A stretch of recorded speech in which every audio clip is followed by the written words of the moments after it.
था। उसने भगवान की तपस्या की और तपस्या करके भगवान से वरदान मांगा, हे प्रभु हम जो चाहें आप कृपा करके हमको आशीर्वाद रूप में दे दिया करो। भगवान उसकी पोल पट्टी समझ गए, क्योंकि भगवान तो अंतर्यामी है ना, सब जानते हैं भगवान। बोले देखो ये मात्सर्य दोष से युक्त है व्यक्ति और निश्चित अपने पड़ोसी से जलता है और ऐसी वस्तु मांगेगा कि जिससे पड़ोसी का अहित हो। भगवान बोले देखो हम देंगे तो तुमको वरदान है, लेकिन हमारी भी कुछ शर्त है। बोले क्या? बोले हम जितना तुमको देंगे उससे दुगना तुम्हारे पड़ोसी को देंगे। बोले अच्छा, तपस्या हमने की, भजन हमने किया, एक पैर से हम खड़े रहे, इतनी तपस्या हमने की, बोले हमसे दुगना पड़ोसी को। बोले देखो भाई लेना हो तो लो, ना तो हम जा रहे हैं। भगवान बोले अब बोल उसने सोचा चलो कोई बात नहीं, अब कुछ तो भगवान आए तो कुछ तो मांग लें। बोले ठीक है कोई बात नहीं। भगवान बोले तथास्तु। अब था वो बड़ा गरीब, घर में एक झोपड़ी भी नहीं थी, तो भगवान से कहा हे प्रभु बढ़िया सुंदर, कम से कम बढ़िया एसी लगी हो, बढ़िया पंखा लगे हो, एक महल तो बना दो। इस झोपड़ी में महाराज बीतते बीतते बताओ पूरी उम्र निकल गई, कम से कम अब तो एसी कमरा मिल जाए। तो भगवान ने कहा, तुरंत आशीर्वाद दिया, तथास्तु। सुंदर बढ़िया महल बन के तैयार हो गया। पड़ोसी के दो दो महल बन गए। अब उसको बड़ी जलन हुई, बोले तपस्या हमने करी और महल दो इसके बन गए, हमारा एक और इसके दो। बोले प्रभु जीवन भर साइकिल चलाते चलाते घुटनों में दर्द होने लगा, आप ऐसी कृपा करो कि कम से कम एक ज्यादा नहीं तो फॉर्च्यूनर नहीं तो इनोवा ही आ जाए, कोई गाड़ी कोई गाड़ी मिल जाए, बोले कुछ वाहन की सुविधा हो जाए। तो उसके यहाँ तो एक गाड़ी और पड़ोसी के यहाँ दो गाड़ी। अब और जला। बोले प्रभु कम से कम इतना तो धन दे दो कि हमारा जीवन आराम से निर्वाह हो जाए। बोले क्या चाहते? बोले बस एक हंडी मिल जाए, बोले बढ़िया सोने की असरपियां भरी हो, बस फिर अपने परे परे खाएंगे, खूब जीवन अच्छे से निर्वाह हो जाएगा। उसको एक सोने की असरपियों से घड़ा मिल गया। पता चला महाराज पड़ोसी को दो दो घड़े मिल जाए, पड़ोसी और मौज से। अब देखो पहले कहाँ एक झोपड़ी में रहता था, घास फूस की झोपड़ी में रहता था, पैदल चलता था, साइकिल भी टूटी थी, गाड़ी आ गई, पैसे आ गए, फिर भी सुखी नहीं है, फिर भी सुखी नहीं है। अब तो सुखी हो जाना चाहिए, लेकिन नहीं। क्यों सुखी नहीं है? कि भाई हमारे पास तो है सो है, लेकिन पड़ोसी के बाद हमसे ज्यादा कैसे है? हमारे पास तो भगवान ने इतना ही दिया, पड़ोसी हमसे ज्यादा कैसे हो गया? इसे कहते हैं मात्सर्य दोष। अब देखो वो क्या करता है पड़ोसी के लिए। बोले प्रभु अब खूब दिया, अब तो हम आपसे तो भगवान से कपट कर रहा है, जैसे भगवान कुछ जानता नहीं।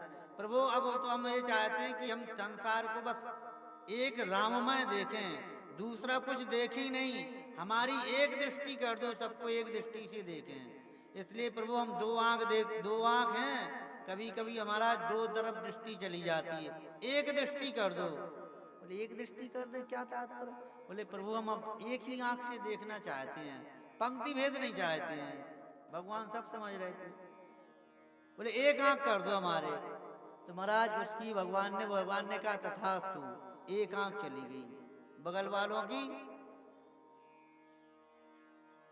सूरदास जी हो गए बगल वाले, अब बड़ा प्रसन्न हुआ। बोले अब आई बात देखो, अब हमारा वरदान सफल हो रहा है। अभी तक प्रसन्न नहीं था, अब प्रसन्न हुआ। बोले देखो अब आया वरदान का सही समय, अब सही उपयोग कर रहे हैं।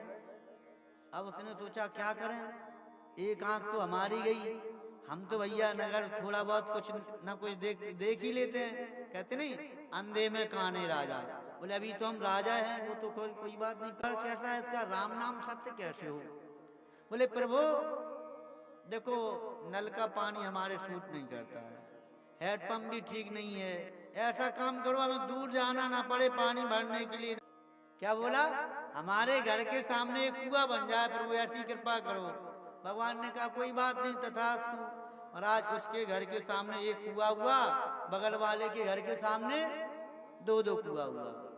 और महाराज जैसे बगल वाले के तो एक भी नहीं थी, इसके एक थी, बचा के निकल गया। बड़ा प्रसन्न हुआ। अब बाहर बैठा और बाहर बैठ के महाराज एक आंख से देख रहा है, बेटा जाओ अभी तक बहुत मौज से थे, अब देखते हैं, निकलो बाहर, हम जानते हैं, हम देखते हैं। और जैसे महाराज बगल वाला निकला लाठी पकड़ के टेकते टेकते, भाई एक कुआ हो तो बच जाए, एक से बचा, दूसरे में जाके धड़ाम से गिर गया। अब वो काय को ताली बजा, बोले देखो ये है वरदान हमारा, आज आया लान पे। तो भैया वरदान यदि प्राप्त हो, वैसे तो कोई इतनी तपस्या करता नहीं आजकल, फिर भी मान लो किसी के मन में आ जाए कि भगवान प्रकट हो जाए तो हमें वरदान मांगे, तो कैसे वरदान मांगना चाहिए? ऐसी मांगना चाहिए क्या? बताओ बताओ, यही वरदान मांगना चाहिए? नहीं, ये वरदान नहीं मांगना चाहिए। पहले तो भगवान से भक्ति का वरदान मांगना चाहिए। हे प्रभु, हमें कुछ नहीं चाहिए, केवल आप अपनी भक्ति प्रदान करें।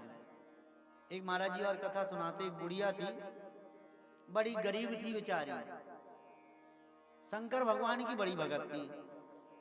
तो शंकर भगवान की उपासना की, शंकर भगवान प्रकट हो गए, बोले वरदान मांगो, क्या चाहती हो? उसके महाराज बेटा तो था ही नहीं, बेटा नहीं था, बड़ी गरीब थी और आंखों से अंधी हो गई थी। अब उसने वरदान क्या मांगा? एक ही वरदान में उसने सब कुछ मांग लिया। बोले हे शंकर भगवान, हम ये चाहते हैं कि हम अपने नेत्रों से अपने पोते को सोने के कटोरे में महाराज दूध पीते हुए देखें। क्या? अर्थात अंधी थी, नेत्र होंगे तभी तो देखेगी।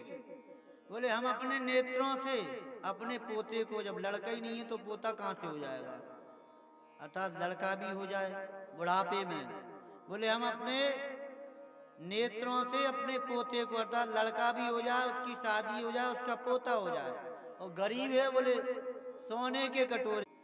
तो भाई एक ही चीज में जो शतपात होते हैं, वो एक वरदान में कई चीजें मांग लेते हैं। और महाराज कुछ ऐसे लोग होते